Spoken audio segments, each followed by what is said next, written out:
भीख नहीं दोगे तो जो हमारी गति हो रही, जो हमारी दशा हो रही वही तुम्हारी होगी। तो वो एक गुरु होता है, ना वो दरिद्र होता है ना वो गरीब होता है, सबको वो ज्ञान देता है। मुझे देखो, आज मैं दर दर भीख मांग रहा हूँ, इसका कारण यह है कि मैंने कभी किसी को भीख नहीं दी। इसलिए ज्ञान किसी से भी लिया जा सकता है। दीयताम दीयताम नित्यम नान्यथा मांग की मृत्यु। और ये बात महिलाओं से ज्यादा कहनी चाहिए, क्योंकि पुरुष वर्ग तो घर में रहता नहीं है। भिखारी उसी समय आते हैं जब घर में महिलाएं होती। तो महिलाएं देती तो हैं, लेकिन देने के बाद सब बेकार हो जाता है। क्यों? जब वो भीख लेकर के जाता है तो महिलाएं बोलती हैं कि देखो कैसा मोटा ताजा है, 1-2 किलो खाने वाला है, इससे कोई काम नहीं किया जाता, फ्री का मिल जाता है, फ्री का खाता है, पर देना व्यर्थ हो जाता है। भले ही कम दो, लेकिन कहो कुछ मत, नहीं फिर वही दशा तुम्हारी होगी। भिखारी गुरु होता है। भिक्षाम देहि भिक्षाम देहि भिक्षाम देहि। जरासंध आया, बड़ा दानी था, प्रणाम किया। प्रणाम करने के बाद उसने एक दृष्टि शरीरों पर डाली। मन में संदेह हुआ कि स्वरूप से ब्राह्मण है पर शरीर से ब्राह्मण नहीं है, क्योंकि ब्राह्मणों का शरीर ऐसा तो नहीं होता। लेकिन भगवान बराबर कहते जा रहे थे भिक्षाम देहि भिक्षाम देहि। उसने कहा महाराज दूंगा, वचन देता हूँ दूंगा, मांगो क्या चाहिए। भगवान ने कहा जो मांगे वही, जो मांगोगे। भगवान ने कह दिया युद्धम नो देहि राजेंद्र। हे राजन, मुझे तुमसे युद्ध चाहिए, और धनुष बाण का युद्ध नहीं, द्वंद्व युद्धम मन्य से, हाथ पैर वाला युद्ध, कुश्ती जैसा युद्ध। भगवान ने कहा कि ब्राह्मण देवता युद्ध तो होगा, लेकिन युद्ध होने से पहले परिचय होगा, क्योंकि मैंने समझ लिया तुम ब्राह्मण नहीं। सही सही बताओ तुम हो कौन। भगवान ने कहा कि सही बात यह है कि मैं कृष्ण हूं, मेरे जो दाहिनी तरफ खड़े हैं ये महाराज अर्जुन है, और जो मेरे बाईं तरफ खड़े हैं भीमसेन। भगवान ने परिचय दिया अशोक पार्थस्य, ये भीम है और ये अर्जुन है, और मैं कृष्ण हूं। उसने कहा तो सबसे पहले तुम ही सुनो, तुमसे तो मैं युद्ध नहीं करूंगा, कारण तुम भगोड़ा है, भगोड़ा से योद्धा युद्ध नहीं करता। मथुरां स्वपुरीं त्यक्त्वा समुद्रम शरणं गतः। मेरे डर से तुमने मथुरा छोड़ करके समुद्र में द्वारकापुरी बसा दिया, और तुम युद्ध छोड़कर भागे थे। अगर मैं तुमसे जीत जाऊंगा तो भी मेरी जीत नहीं, और हार जाऊंगा तो मेरी और ज्यादा बेइज्जती हो जाएगी। इसलिए तू तो युद्ध की बात ही ना कर, तो अर्जुन से कर लो। उसने कहा अर्जुनो ना भवेद योद्धा, अर्जुन योद्धा नहीं है। भगवान ने कहा अर्जुन योद्धा नहीं है, इसने बड़े बड़े दिव्यास्त्रों को प्राप्त कर लिया है। एक बाण अर्जुन ने कहे न दूजो बाण, पल फेरत अर्जुन ने कहे न दूजो बाण। पलक गिरने में जितना समय लगता है उतने समय में अर्जुन संसार के योद्धाओं को समाप्त कर देगा, और तू कहता है कि योद्धा नहीं है। उसने कहा बिल्कुल योद्धा नहीं है। क्यों? यह 1 वर्ष के लिए नपुंसक बन गया था, बृहन्नरा बन गए थे, सभी जानते हैं। गाने बजाने वाले शादी विवाह में आते हैं, तो 1 वर्ष के लिए यह अर्जुन वो बन गया था, तो ऐसे से क्या युद्ध करना। तो भगवान ने कहा कि भैया फिर अकेले भीमसेन बचे हैं। तो उसने कहा भीमस तुल्य बलो ममाह, भीमसेन मेरी बराबरी का है, इसके साथ युद्ध करूंगा। जब उसने कहा कि भीमसेन से युद्ध करूंगा तो भीमसेन को पसीना आ गया। भगवान की तरफ देख करके कहने लगे। भगवान ने कहा क्या हुआ? भीम ने कहा अगर युद्ध ही कराना था तो वहां क्यों नहीं बताया, कोई हथियार मेरे पास नहीं है, ये बड़ा बलवान है, इससे कैसे युद्ध होगा। भगवान ने कहा कि ये बलवान होने के साथ में धर्मात्मा भी है। ये हथियार लेकर के निहत्थे पर कभी वार नहीं करेगा।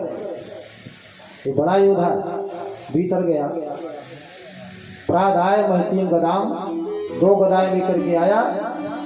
द्वितीयास मादाय निर्जगाम पुराद वही, एक भीम को दे दी, एक स्वयं ले ली और युद्ध होने लगा।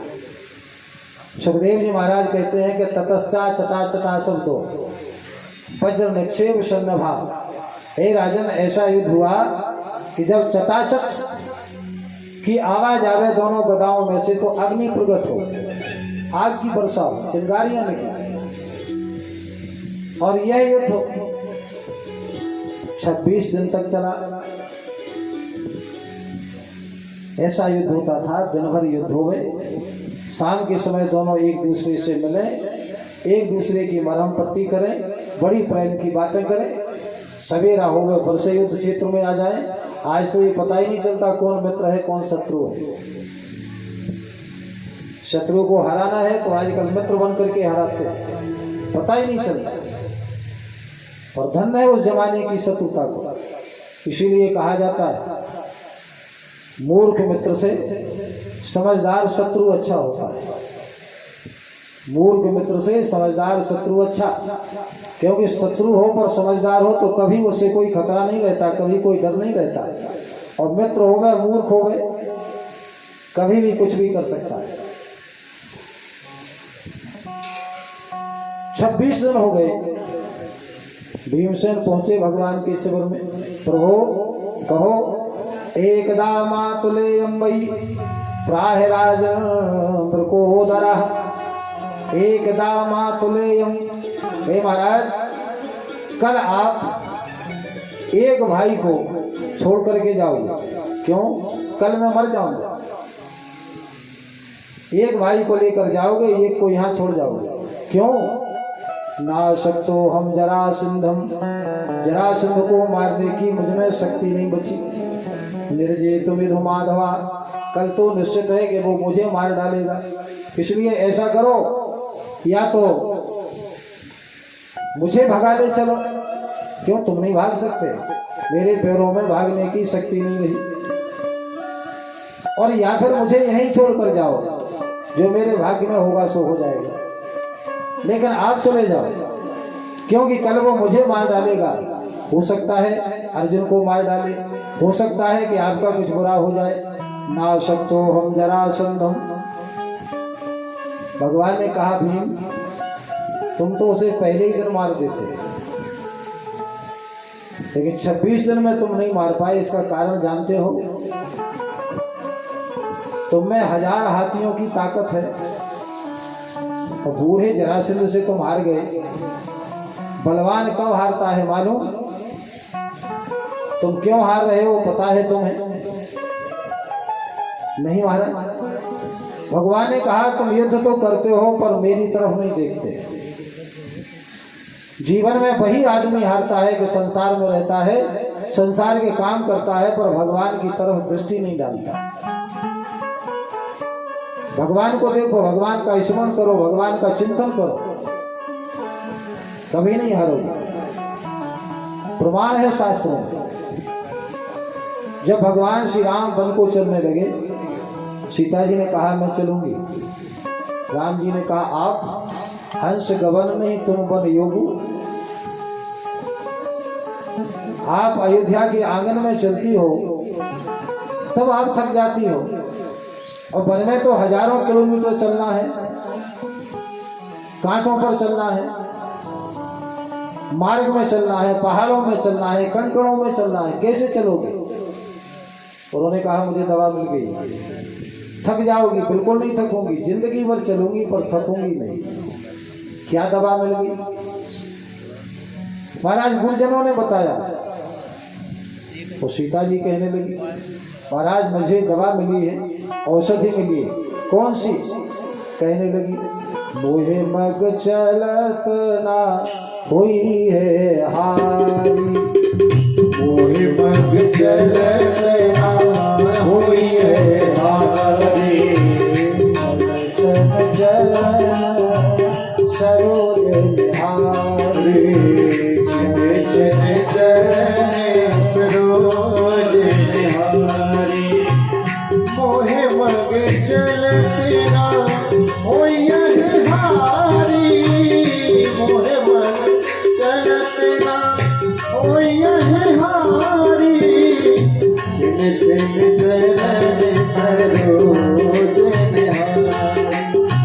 छिन छिन चरण सरोज निहारी। मोहे मग चलत ना हुई है हारी। महाराज मैं जीवन भर चलती रहूंगी पर हारूंगी नहीं। क्यों नहीं हारूंगी? छिन छिन चरण सरोज निहारी। महाराज आगे आप चलोगे, पीछे मैं चलूंगी, और जो पीछे चलेगा तो महाराज वो आपके चरणों पर एक एक क्षण में मैं आपके चरणों के दर्शन करूंगी। और जो आपके चरणों का दर्शन करेगा वो संसार में जीवन भर चले पर कभी थकेगा नहीं, वो कभी हारेगा नहीं। प्रभु ये आपके चरणों का महत्व। तो भगवान ने कहा कि तुम मेरी तरफ क्यों नहीं देखते? मेरी तरफ देखना, कल ही तुम्हारी विजय हो जाएगी। ठीक है महाराज। युद्ध हुआ, हारने लगे। भगवान की तरफ देखा। जब भगवान की तरफ देखा तो दर्शया मास बेतपम पाठ यज्ञ संज्ञा। भगवान ने एक तृण उठाया और उस तृण को भगवान ने उठा करके बीच में से चीरा। भगवान ने भीम को देखा, भीम ने भगवान को देखा तो भगवान की कृपा दृष्टि मिली। भीम ने बल बढ़ा। तद विद्याय महासत्तो भीमा प्रहतांबरा गृहीत्वा पादेयो शत्रुम पातयामास भूतले। उठाया, पटका, एक पैर से उसका पैर दबाया, दोनों हाथों से उसके एक पैर को ऊपर की तरफ खींचा, बीच में से उसे फाड़ दिया और फेंक दिया। दाहिने हाथ का दाईं तरफ, बाएं हाथ का बाईं तरफ। क्षण मात्र में फिर जुड़ गया, फिर गर्जना करने लगा। भीमसेन को फिर पसीना आ गया। दौड़ करके वो आया, युद्ध करने लगा। युद्ध करते जाएं, सोचते जाएं, बार बार हम ऐसा करते रहेंगे, बार बार ये जिंदा होता रहेगा, फिर हमें तो मरना ही पड़ेगा। फिर से हारने लगे। फिर भगवान की तरफ देखा। भगवान ने फिर से तृण उठाया। तृण उठा करके भगवान ने बीच में से चीरा। अब दाहिने तरफ का बाईं तरफ फेंका और बाईं तरफ का दाहिनी तरफ फेंका, उल्टा फेंका। भीमसेन ने कहा कि अच्छा ये करना है। फिर से उठाया, फिर से पटका, फिर वही किया। दाया बाईं तरफ, बाया दाईं तरफ। जुड़ा तो, क्योंकि वो तो वरदान था, जुड़ा तो, लेकिन जीवित नहीं हुआ, मारा गया। हाहाकारो महानाशी निहते मगधेश्वरा। चारों तरफ हाहाकार मच गई के मगधेश्वर मारे गए, मगधेश्वर मारे गए। जरासंध मारा गया, जरासंध मारा गया। जरासंध के पुत्र सहदेव ने सुना। सहदेव तत्तनयम भगवान भूत भावना, इसके पुत्र का नाम सहदेव था, पर बड़ा समझदार था। उसने सुना कि मेरे पिताजी मारे गए। तत्काल पूजन की थाली सजाई। पूजन की थाली सजा करके माला लेकर के भगवान के पास पहुंचा। भगवान को माला पहनाई, भगवान का पूजन किया। धर्मशास्त्र कहते हैं कि युद्ध किसी भी समस्या का समाधान नहीं है। युधिष्ठिर महाराज महाभारत के युद्ध से पहले भी रो रहे थे, और जब महाभारत पर विजय प्राप्त कर ली तब भी रो रहे थे। तब भगवान ने कहा था, अर्जुन युद्ध किसी भी समस्या का समाधान नहीं है, महाभारत का सार है। युद्ध किसी भी समस्या का समाधान नहीं।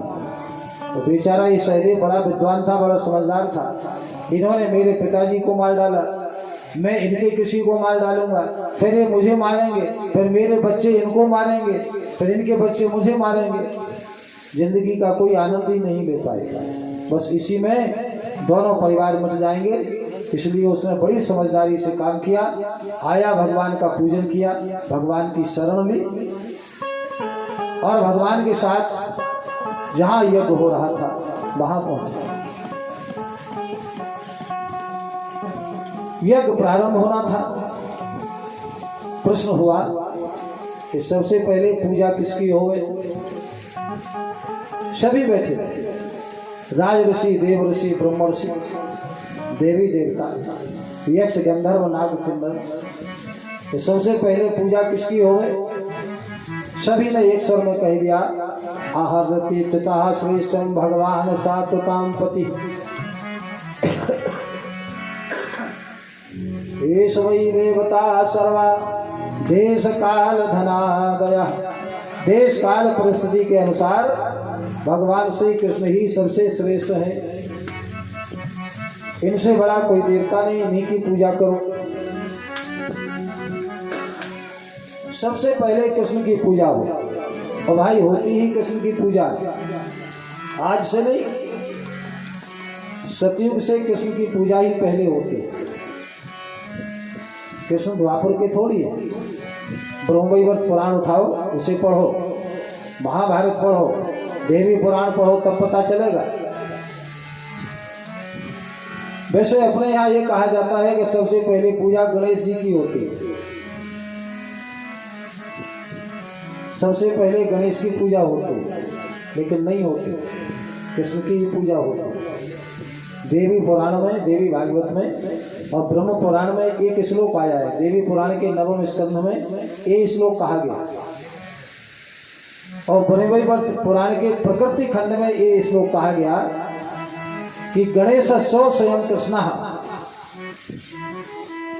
भगवान श्री कृष्ण ही गणेश जी के स्वरूप में पूजे जाते हैं। गणेश का अर्थ क्या है? जब शंकर पार्वती का विवाह हो रहा था तब भी गणेश जी का पूजन हुआ था। अब ऐसा हो सकता है क्या कि माता पिता का विवाह हो, बेटा की पूजा हो? जब विवाह ही हो रहा तो बेटा कहाँ से आएगा? तो उस समय जो पूजन हुआ वो भगवान श्री कृष्ण का हुआ। मुनि अनुशासन गणपति पूजे शंभु भवानी, और को जिये संशय करोजन सुर अनाद जिये जान। ये जो अनाद देवता है ये भगवान श्री राधा कृष्ण है, श्री सीताराम है। तो सबसे पहले पूजा इनकी हो। वो जहाँ सभी ने यह कहा, शिशुपाल तत्काल खड़ा हो गया, अरे इस कृष्ण में ऐसी कौन सी योग्यता है जो इसका पूजन होगा? पहले तो यह स्वरूप से अच्छा नहीं, काला कलू का। जब ये बात कही, पांडव सुन रहे थे। पांडव तैयार हो गए उसे मारने को। भगवान ने कहा तुम बैठो। पांडवों ने कहा प्रभु आपकी निंदा हो रही है। शास्त्रों में सुना है कि हरिहर निंदा सुने जो काना, पाप होए गौ घात समाना। जहाँ शिव जी की, भगवान नारायण की निंदा हो रही हो, कानों से सुनोगे तो गौ हत्या का पाप लगेगा। भारतवर्ष में ये शास्त्र लिखे गए, शास्त्रों में ये बात कही गई। और आज भारतवर्ष की दशा देखो, पैसे दे करके भगवान को गालियां दिवाई जाती हैं। पैसे दे करके उन्हें प्रोत्साहन दिया जाता है, तुमने बहुत अच्छा काम किया। राम को गालियां दी, कृष्ण को गालियां दी, भगवान को गालियां दी। ये दुर्दशा भारतवर्ष। और भगवान का कुछ भी हो, धर्म का कुछ भी हो, शास्त्र का कुछ भी हो, और हम बच्चे। शास्त्र कहते हैं भगवान की निंदा हो रही हो, क्या किया जाए? काटिए जीव जो जासु बसाई, और श्रवण मूंद नत चलिए पर आई। बस चले तो जीव काट लो, लेकिन आज का समय जीव काटने का नहीं है। तो किसका है? श्रवण मूंद नत चलिए पर आई, कान बंद करो उस स्थान को छोड़ दो। शास्त्रों में सबका समाधान है। तुलसीदास जी जानते थे कि आगे जाकर के यही होगा, इसलिए बेचारे धर्मात्मा क्यों मरे? तो उन्होंने कह दिया बस चले तो जीव काटो, बस ना चले तो कान बंद करो और चले जाओ। भगवान ने कहा पांडवों तुम ठीक कहते, जहां भगवान नारायण की निंदा हो, शिव जी की निंदा हो, वहां ना सुने। लेकिन भाई जिसकी निंदा की जा रही हो, अगर वो वहां बैठा बैठा सुन रहा हो तो तुम्हें पाप नहीं लगेगा, क्योंकि जिसकी बुराई की जा रही है वो खुद सुन रहा है, तुम्हें पाप नहीं लगेगा। पांडवों ने कहा महाराज एक तरफ शास्त्र होता है और एक तरफ भगवान होते हैं। शास्त्र और भगवान जब दोनों सामने होते हैं तो शास्त्र की बात मानी जाती है, भगवान की नहीं। भगवान ने कहा कि भैया जैसी तुम्हारी इच्छा।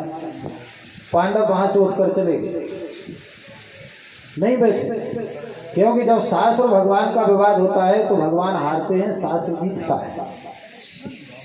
गीता में स्वयं भगवान कहते हैं कि क्या करना है क्या नहीं करना है इसका प्रमाण शास्त्र देते हैं, मैं नहीं देता। पांडव वहां से चले गए। वो गालियां पर गालियां देता जा रहा था। इसके कुल का पता नहीं, इसकी जाति का पता नहीं, इसके गोत्र का पता नहीं, इसकी माता का पता नहीं, इसके पिता का पता नहीं। जहां 99 गालियां हुई, भगवान ने कहा कि शिषपाल अब ठहर जाओ। क्यों ठहर जाऊं? भगवान ने कहा कि 99 के बाद 100 आता है, और 100 के बाद गिनती नहीं होती, 100 के बाद 1 आता है, और जो 1 आता है वो मैं हूँ। एको ही ब्रह्म द्वितीयो नास्ति, वो एक केवल मैं हूँ। लेकिन शिषपाल कब मानने वाला था?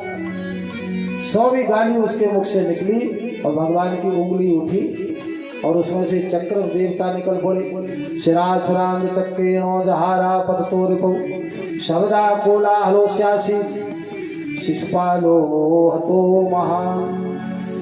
भगवान का चक्र निकला, शिषपाल का सिर काटता हुआ कहाँ चला गया? वैकुंठ में।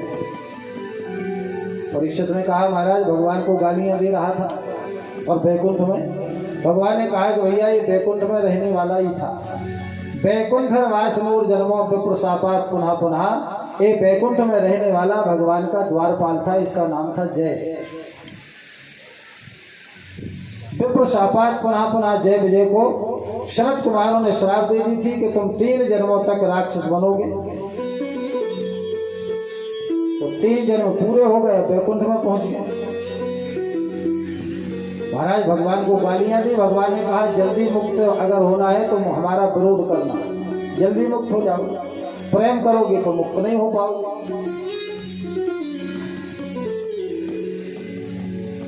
यज्ञ हुआ, यज्ञ में काम बांटे जाते,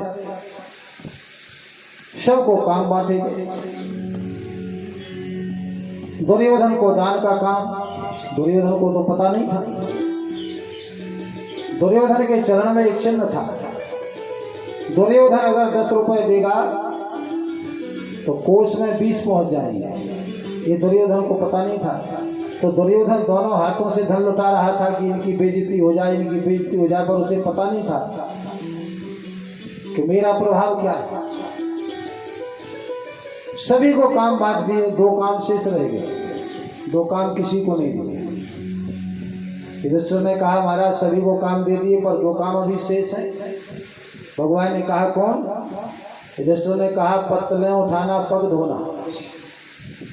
जो साधु आएंगे, ब्राह्मण आएंगे, अतिथि आएंगे, भोजन करेंगे तो उनके चरणों को कौन धुलाएगा?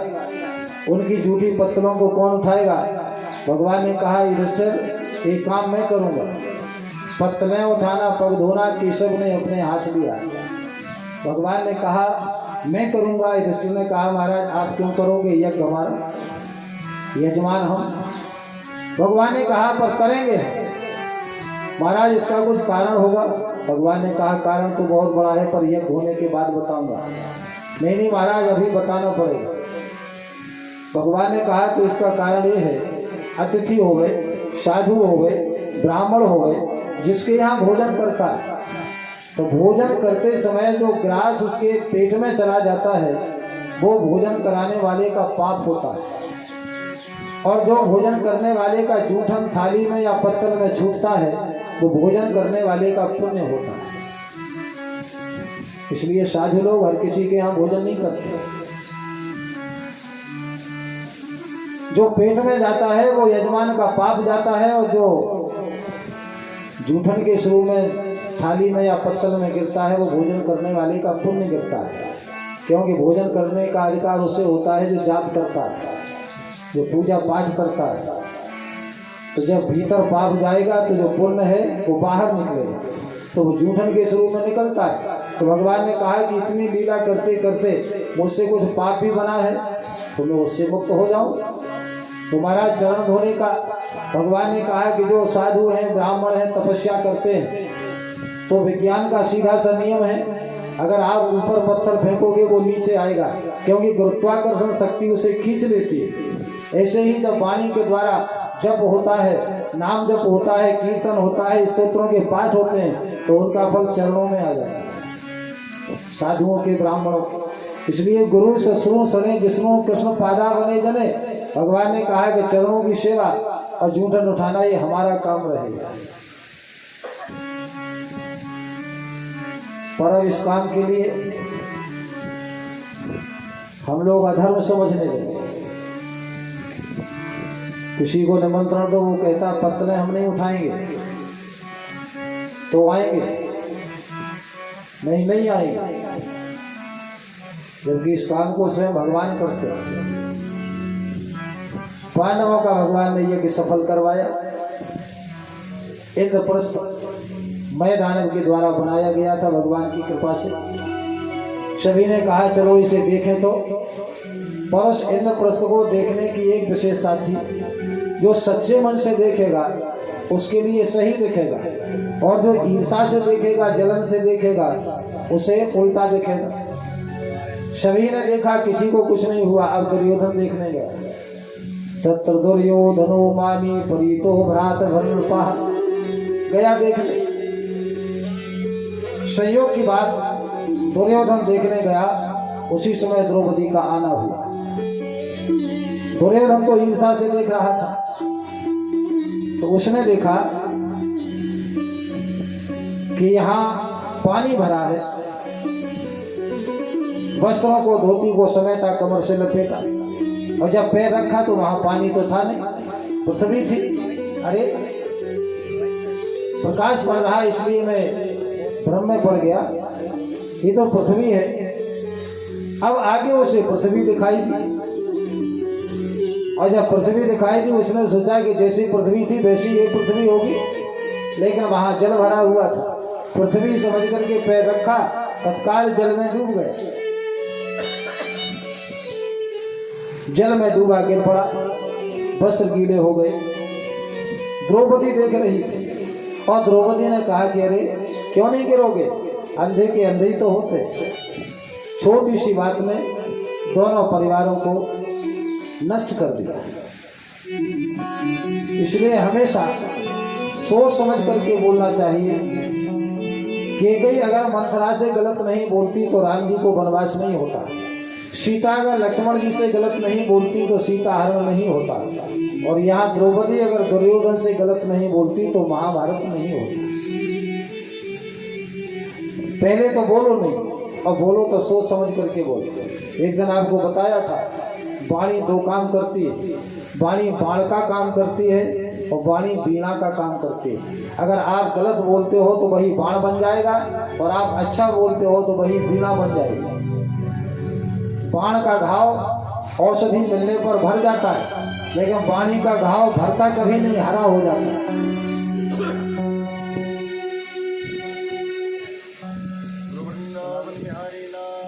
राधा कृष्ण भगवान की जय हो। बेचारे बैठे बैठे परेशान हो जाते हैं। आइए व्यास जी के आदेशानुसार एक छोटा सा भजन श्री राधे।